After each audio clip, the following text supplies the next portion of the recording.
Hey YouTube, Legit X Gadget X Player here again. We're gonna do the cards of the week for the ones I missed. It's like last three, but yeah, we're gonna get right into it here. So first card is Tour Guide. I promised this card a while ago. Didn't really have one to show you, but I figured I'd do it now. The idea of it is you go Tour Guide Sangan, and you Xyz, or you can Synchro, if you can do like a Scrap Dragon play or something cool, and then pop the Sangan. But yeah, he's pretty basic actually as a card. Like, he just Xyz for the moment. Like, first turn he's good to go into Zen mains. Like, late game he's pretty good with the Leviair, with all the banishing going on in the game, yeah. And then, otherwise he's good with, like, going into Leviathan too, just because, Leviathan's kind of, 25 is kind of high for the format, considering Rabbit can't really handle 25. But then, the other thing he's good for now is because of the wind-up decks are really good.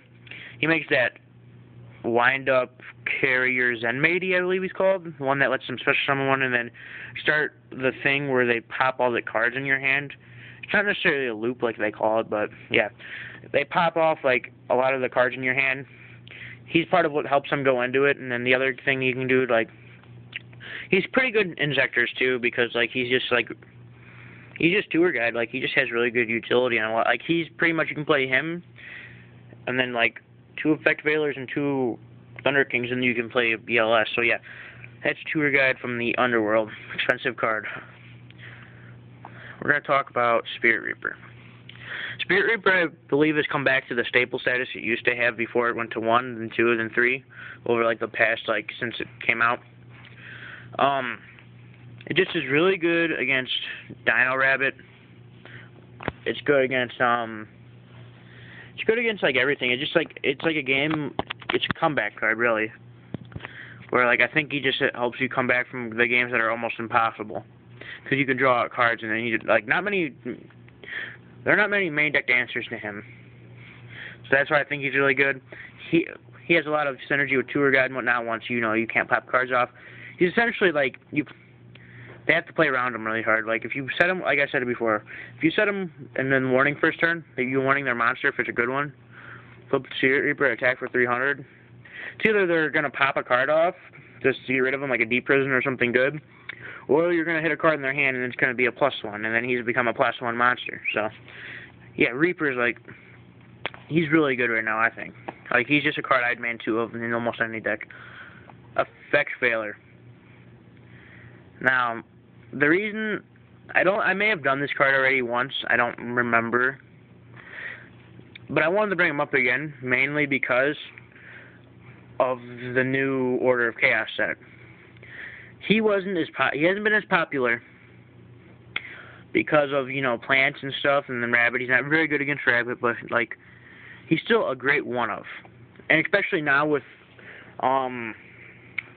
wind-ups gaining popularity, and then Inzektors. Like, he stops Inzektors right in their tracks, because they have to do the Dragonfly to start it all off, so he's essential as a one-of. Like, I think next format he's going to be more of a 2 to 3 of again, just in the beginning, how he was this format.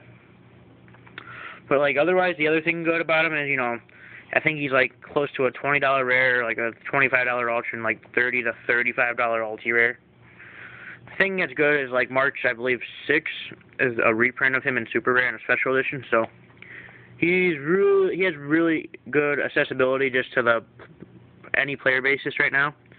So, like, his price will drop just now, too, so the rares are going to be, like, probably $10 and everything, and then once the set comes out, like, you can get a $1 Super Rare, so just really good utility. Like, he's really good in any deck, and you can play 2 of him and 2 Ryo, which are kind of, like, just easy to get now, because the Ryo's common, and then Veiler's already rare, and then it'll be Super, and then you can play BLS with, like, a Dark Engine of some sort, like Reaper. Reaper's amazing as a Dark Engine.